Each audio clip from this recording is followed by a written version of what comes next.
Bonjour à tous et bienvenue. Nous sommes le jeudi 1er décembre et François Bayrou laisse planer le doute sur sa candidature. Il s'est présenté en 2002, en 2007 et en 2012. Le centriste François Bayrou n'exclut rien pour 2017. Il pourrait se présenter une 4e fois face au candidat de la droite François Fillon. Le maire de Pau est en désaccord avec son programme, notamment sur la suppression de 500 000 postes de fonctionnaires. Il n'a pas encore pris sa décision, mais organise à partir de la semaine prochaine des rencontres publiques.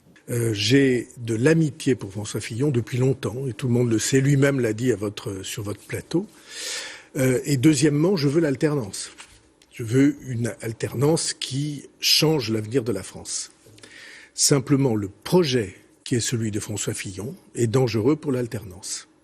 Et à gauche, c'est le top départ pour le dépôt des candidatures pour la primaire. Les prétendants ont jusqu'au 15 décembre pour se faire connaître. Le calendrier se resserre donc un peu plus sur François Hollande, qui lui entretient le suspense sur ses intentions. Opération risquée s'il outrepasse la primaire, opération peut-être encore plus risquée s'il décide de se présenter à cette primaire et finit par la perdre.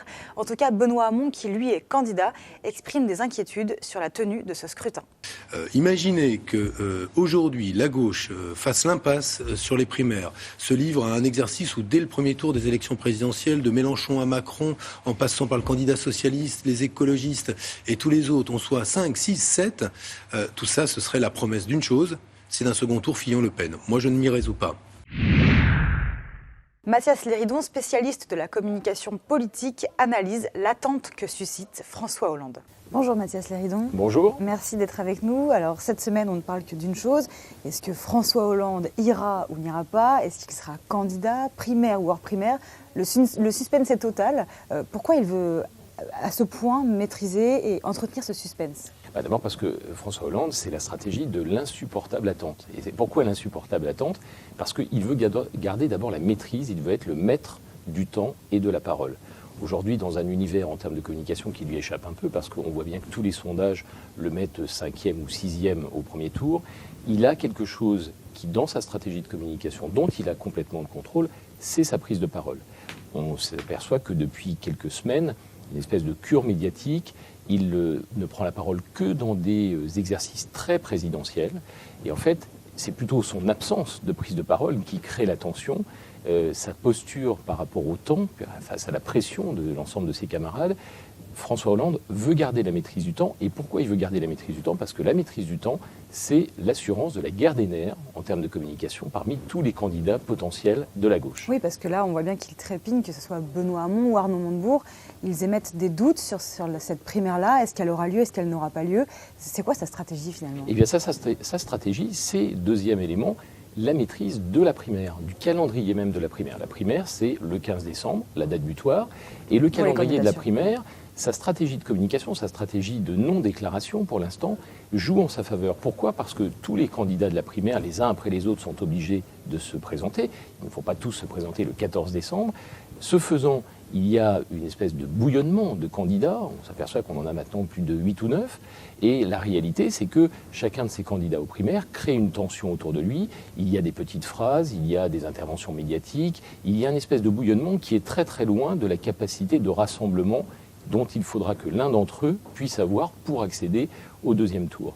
Et la réalité, c'est que François Hollande fait le pari dans sa communication que l'ensemble de ses expressions, de ses combats entre les candidats jouent en sa faveur parce que ça lui permet de garder, en tout cas en termes de communication, une certaine distance par rapport à la primaire, une certaine hauteur, une certaine représidentialisation du futur candidat s'il y avait une primaire.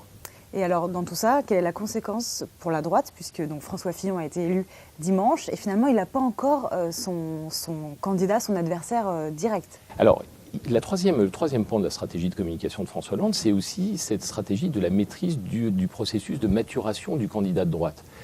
Depuis très longtemps, François Hollande disait que de toute façon, en termes de communication, il y avait une période, globalement, entre mi-octobre et fin novembre, qui était une période qui, de toute façon, dans le débat public, serait une période qui serait consacrée à la droite, à la découverte aujourd'hui de François Fillon, à la découverte de son programme. Et le pari de communication de François Hollande, c'est justement que plus on découvre un candidat, François Fillon, avec un programme très à droite, plus le candidat François Hollande deviendra celui de la gauche. Merci beaucoup, Mathias Léridon.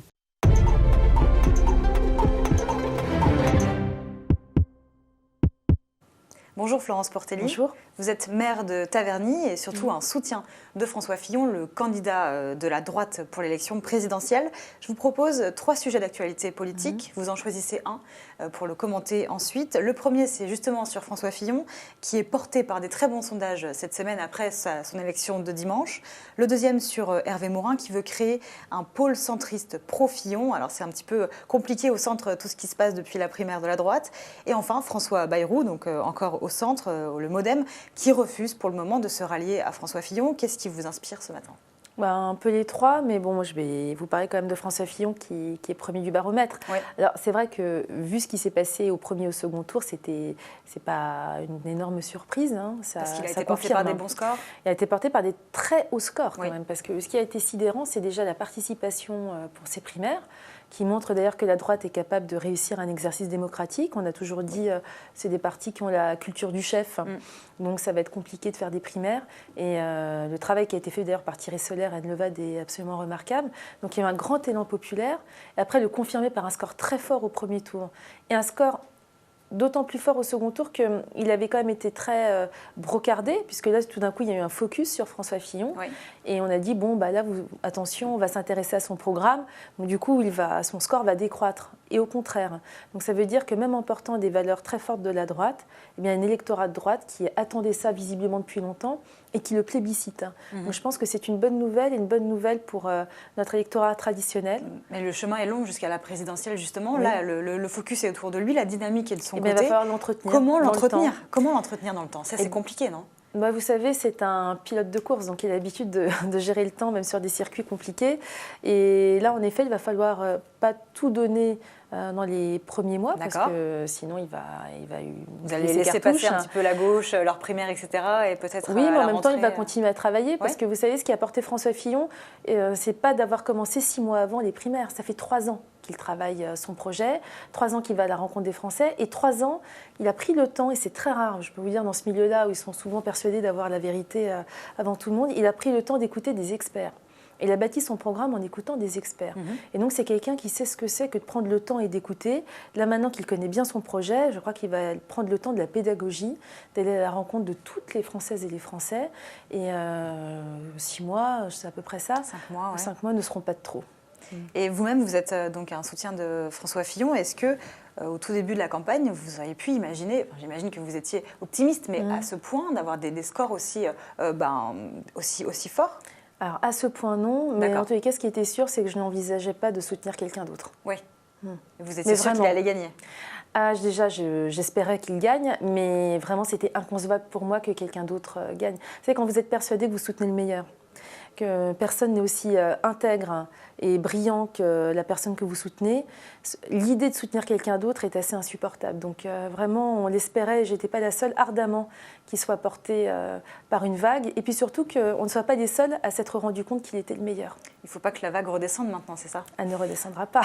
Merci beaucoup Florence Portelli. François Fillon retourne chez lui dans la Sarthe. Arnaud Montebourg est à Paris. Il prononce un discours à l'occasion du dépôt de sa candidature.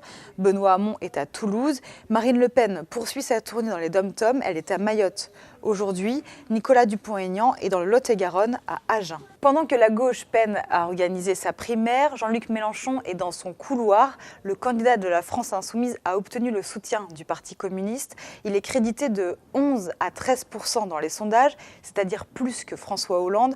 Il était hier soir en campagne à Bordeaux et devant 2000 personnes, il s'en est pris violemment au projet de guerre sociale éclair de François Fillon. Merci à tous et à demain.